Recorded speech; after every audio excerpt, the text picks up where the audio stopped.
School van કે school બસમાં હવે જો ઘેટા બકરાની જેમ બાળકો ભર્યા તો ખેર નથી. કારણ કે રાજકોટ અગ્નિકાંડની ઘટના બાદ હવે શિક્ષણ વિભાગ પણ હરકતમાં આવ્યું છે. કારણ કે આગામી 13 જૂનથી રાજકોટ સહિત સમગ્ર ગુજરાતમાં શૈક્ષણિક ક્ષેત્ર શરૂ થઈ રહ્યા છે. ત્યારે વિદ્યાર્થીઓની સલામતીને ધ્યાનમાં રાખીને તંત્ર હવે હરકતમાં આવ્યું છે. જો વિદ્યાર્થીઓ સ્કૂલ બસ કે વાનમાં ઘેટા બકરાની જેમ ભરવામાં આવ્યા તો હવે તેવા સ્કૂલ અને સ્કૂલ બસ ચાલકો સામે પણ કાર્યવાહી થઈ શકે છે. વાલીઓએ પણ સ્કૂલ બસ કે વેનો સ્કૂલની પરમિટ લીધી છે કે નહીં, વાહનનું ફિટનેસ છે કે નહીં, વાહનનું પીયુસી અને વાહનના ઇન્સ્યોરન્સની ચકાસણી કરવી.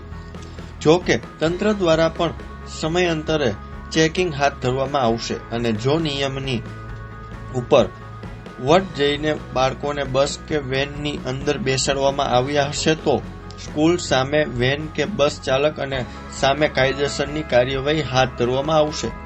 ત્યારે જુઓ અમારો ખાસ અહેવાલ.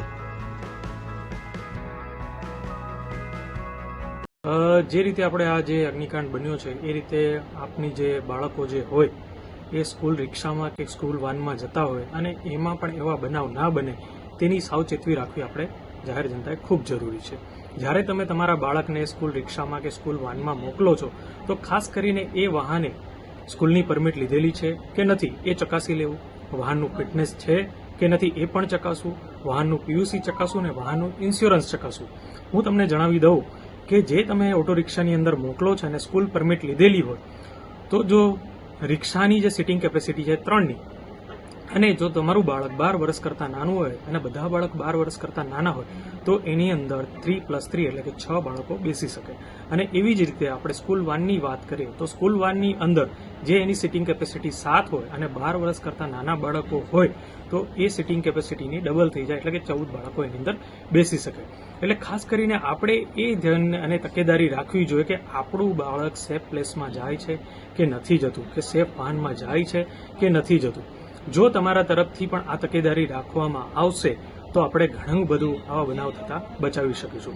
ખાસ કરીને તમારે જો તમારી સ્કૂલ રિક્ષા હોય કે સ્કૂલ વાન હોય તો એની અંદર ચકાસી લેવું કે સિટિંગ અરેન્જમેન્ટ કઈ રીતનું છે અને આપણું બાળક એની અંદર મુસાફરી કઈ રીતે રહે છે.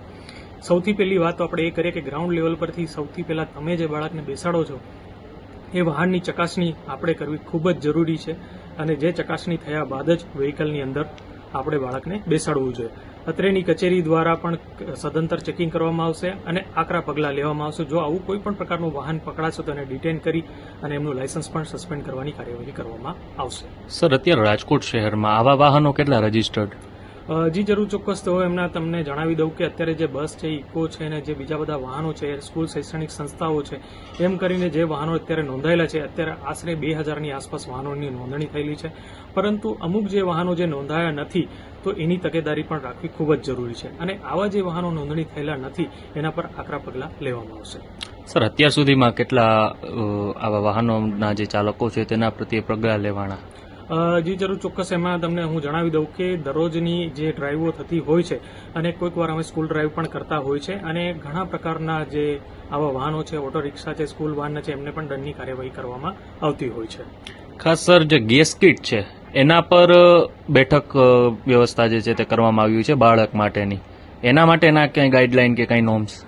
જી જરૂર, ચોક્કસ. એના માટે જણાવી દઉં છું કે જે ગેસ કીટ છે એની પર કોઈ પણ પ્રકારની બેઠક વ્યવસ્થા રાખવાની રહેતી નથી, પણ જે રીતે કંપનીએ જે એની ફિટિંગ આપી હોય એ પ્રમાણેની જ વાહનની બોડીની જે ક્ષમતા અને જે એનો આકાર હોય એ પ્રમાણે જ હોવું જોઈએ.